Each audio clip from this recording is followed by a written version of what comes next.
Que Dios les bendiga y les guarde, mis amados hermanos. Es un gustazo, una alegría saludarlos. Hoy jueves 15 de agosto. Estamos en la serie Esther. Para esta hora he llegado. El día de hoy es el día 12 y se titula No hay coincidencias, no hay coincidencias. Uno de los principales temas y enseñanzas del libro de Esther es que Dios está trabajando en el mundo, Dios está al control, Dios está al mando, Dios está activo en el mundo, aún detrás de escena. Es interesante que el libro de Esther no menciona el nombre de Dios, pero parece que es parte de los recursos literarios del autor de Esther para darnos un mensaje de que aunque Dios no se vea literalmente con los ojos, en Esther no encontramos esos grandes milagros del mar abriendo y fuego cayendo del cielo y cosas extraordinarias que Dios está haciendo de manera visible, como lo encontramos en otros libros de la Biblia. Ni siquiera se menciona el nombre de Dios, pero es la enseñanza, que Dios, aunque no esté visible, está actuando tras bambalinas, detrás del escenario. Dios está al control de las cosas y Él actúa aún a través de las decisiones y los errores de personas imperfectas como tú y como yo, o de personas imperfectas como el rey pagano Asuero y el eunuco Hegai y todo un imperio que no es el pueblo de Dios y que vive una vida y una cultura con costumbres totalmente alejadas de los planes de Dios, del bien, de la justicia, de la paz. Pero aún detrás de todo eso, Dios sigue actuando y Dios lleva a cabo sus propósitos para la humanidad. Vamos a leer el día de hoy Esther 2 del 15 al 19 mientras hablamos de estos temas y entendemos cómo es posible que un libro que no menciona el nombre de Dios y que nos narra cosas pues que no son de un cuento de hadas. Ayer estábamos hablando de eso, ¿verdad? No son historias de príncipes azules y princesas rosas con una vida perfecta en un cuento de hadas. Son historias a veces difíciles de digerir. ¿Qué tiene que ver eso conmigo? ¿Por qué leemos esto? ¿Por qué está en la Biblia? ¿Por qué es palabra de Dios? ¿Qué lecciones aprendemos? Bueno, vamos a hablar de eso en este devocional. Mientras leemos lo mismo que leímos ayer, no sin antes orar. Gracias, Padre Santo, por tu palabra. Gracias por la vida que nos das día con día. Permítenos el día de hoy recibir ese alimento espiritual que tú has preparado para nosotros. En el santo nombre de Jesús oramos. Amén. Amén, queridos. Vamos a Esther 2 del 15 al 19. Ayer lo leímos, hoy lo voy a volver a leer en la Reina Valera, que dice así.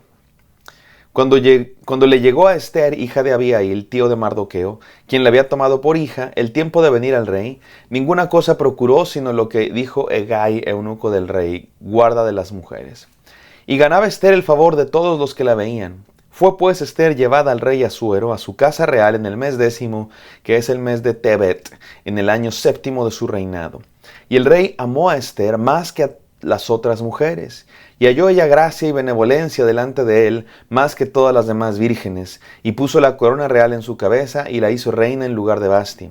Hizo luego el rey un gran banquete a todos sus príncipes y siervos, el banquete de Esther, y disminuyó tributos a las provincias e hizo y dio mercedes conforme a la generosidad real. Cuando las vírgenes eran reunidas la segunda vez, Mardoqueo estaba sentado a la puerta del rey, y Esther, según le había mandado Mardoqueo, no había declarado su nación y su pueblo, porque Esther hacía lo que decía Mardoqueo, como cuando él la educaba.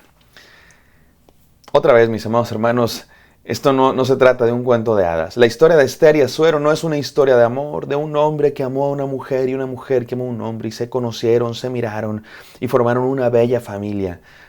Perdón que les destruya sus sueños rosas, pero en honor a la verdad, por respeto a la verdad de la palabra de Dios, tenemos que decir la realidad. Asuero era un hombre, era un rey muy poderoso en una sociedad que así funcionaba, y tenía muchas esposas.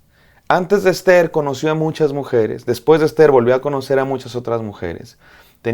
Seguramente no tenía tantas esposas, hay quien piensa que solo una esposa real, puede ser, pero sí tenía muchas mujeres, y probablemente también tenía más esposas que solo una, porque en aquella época los reyes tomaban esposas también por tratados reales, se hacían alianzas con otros reinos y los reyes se daban en esposas como esposas a sus hijas y era parte del sello de la alianza. Pero aún si tuviera una sola esposa real, el rey tenía todo un harén de mujeres a las que funcionaban como sus esclavas, esa es la verdad. Así es que esta no es la historia de una mujer conociendo al amor de su vida y un hombre conociendo al amor de su vida. Cuando nos dice aquí que el rey amó a Esther más que todas las mujeres, simplemente significa que le gustó más que las demás y por eso la halló como la que iba a sustituir a Vasti como la reina, pues sí, la esposa real. Ahora, lo que estamos viendo aquí son cosas de la vida real, casos de la vida real, dijera Silvia Pinal, ¿no? Historias de la vida real. No son cuentos de hadas, no son historias románticas de película de antes, no, son cosas de la vida real. Y recuerden, esto nos ayuda a entender que Dios está actuando aún en las cosas que a veces nos parece, ¿cómo puede Dios estar actuando en esta situación? De pronto tú y yo también vivimos cosas que les falta mucho para ser perfectas, situaciones familiares. Como pastor, yo me toca hablar con muchas familias y escucho muchas historias de familias y me doy cuenta que nadie tiene una vida perfecta. Nadie tiene una vida perfecta. Yo tampoco tengo una vida perfecta. Mi familia no es perfecta, tu familia no es perfecta, mi situación no es perfecta, nuestros países no son perfectos. Y hay un montón de cosas que experimentamos que no son necesariamente voluntad de Dios. Divorcios, muertes, enfermedades, separaciones, conflictos. Y las enfrentamos tú y yo todo el tiempo. Y hay quien puede decir, bueno, en esta vida tan imperfecta que estoy llevando, ¿dónde está Dios? ¿Cómo puede Dios bendecirme? ¿Cómo puede Dios usarme si de pronto mi vida está tan enredada, tan rota, tan alejada de la voluntad de Dios? ¿Cómo le hago? Mi hermano, no es difícil. Para Dios no es difícil. Es Dios, ¿sabes qué? No solo no es difícil, Él es experto en eso, es lo que le encanta hacer, es lo que más hace. Dios está en el negocio de actuar precisamente en la vida de personas imperfectas, con familias imperfectas, con vidas imperfectas. A eso se dedica Dios. ¿Te acuerdas cómo dijo Jesucristo? Yo no vine a los sanos, vine a los enfermos.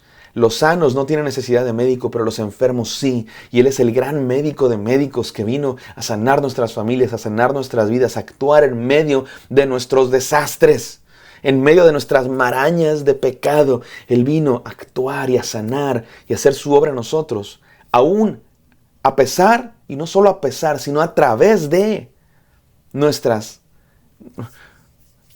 desórdenes. Cuánta gracia de nuestro Dios, qué maravilla de Dios que tenemos. Porque esa es la enseñanza del libro de Esther, que Dios está actuando a través de esta historia.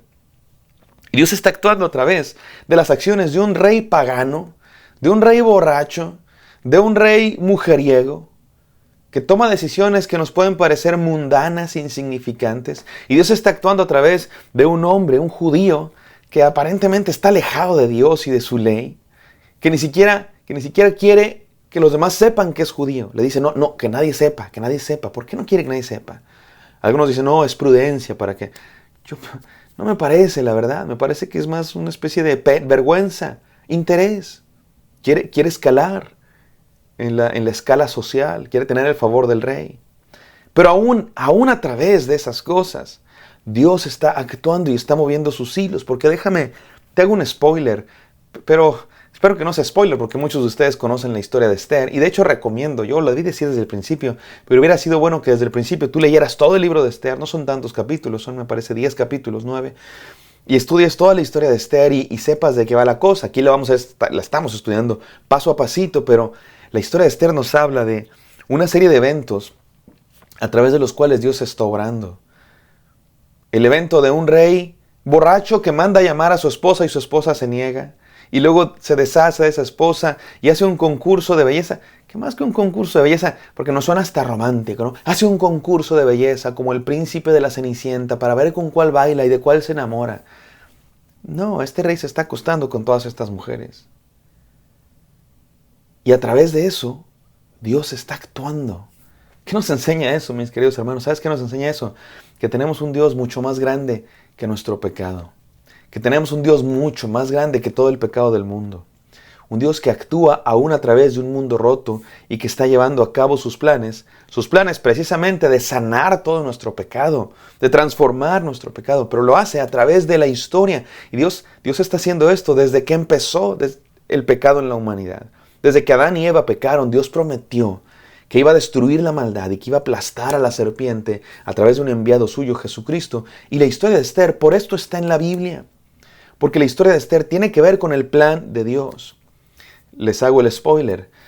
Esther, ya lo leímos, termina siendo la esposa real y a partir de esa posición como reina va a poder influir en el rey y va a poder influir en los hilos de la historia para proteger a su pueblo, al pueblo judío. El pueblo después del cual, a partir del cual va a nacer Cristo Jesús. Dios está llevando a cabo sus planes. Aún a través de las decisiones insignificantes de seres humanos alejados de Dios, imperfectos, pecadores. ¿Qué nos enseña esto, mis queridos hermanos? 3 cosas quiero decir. Número 1, Dios está al control de todo, aunque no lo veamos a primera vista. Escucha muy bien esto. Dios está al control de todo, aunque no lo veamos. Constantemente platico con personas que me dicen, no sé dónde está Dios, no veo a Dios en medio de esta situación, no sé dónde está. ¿Se olvidó de mí? ¿Se olvidó que existo? No, mi amado hermano, no. Dios está actuando aunque no lo veas. Y de hecho, si no lo ves, es justamente entonces cuando Dios quiere que creamos. Cuando ves a Dios actuar clarito, con milagros cayendo del cielo. Está bien, creemos en Dios, pero la Biblia dice que la fe es la certeza de lo que se espera, la convicción de lo que no se ve. Eso es fe. Si ves, ya no sería fe. Precisamente cuando no vemos es cuando ejercemos la fe. Dios está al control de todo, aunque no se vea, aunque no parezca. Número 2, Dios está en acción aún a través de los eventos humanos. Dios está en acción no solamente en el milagro, porque a veces creemos que Dios solamente está actuando cuando hay un gran milagro y una gran visión y un gran sueño Dios también está actuando a través de cosas normales que pasan en la vida. De ese jefe que te despidió injustamente. De ese esposo que te dejó injustamente. De esa enfermedad que te llegó injustamente. De ese diagnóstico, de esa calificación, de esa negativa, de ese rechazo. Yo qué sé. Dios está actuando a través de eso también. Y número 3, Dios está cumpliendo sus propósitos que culminan, en este caso en Cristo. Podemos decir, Dios está cumpliendo sus propósitos que culminan en salvación para ti y para mí. Dios está al control de todo, aunque no se vea. Dios está en acción aún a través de eventos humanos. Y Dios está cumpliendo sus propósitos que culminan en salvación en Cristo Jesús. Confía en Él, mi amado hermano, que Él está actuando. Vamos a orar. Gracias, Padre Santo, por este devocional. Gracias por tu provisión, por tu providencia, porque no hay coincidencia, Señor. Tú tienes todo en tu control, tú estás obrando. Permítenos creer en ti, esperar en ti. En el santo nombre de Cristo Jesús, Señor nuestro, oramos. Amén. Amén, queridos. Espero que esto haya sido de bendición para ustedes. Me encantaría encontrarlos el día de mañana. Bendición.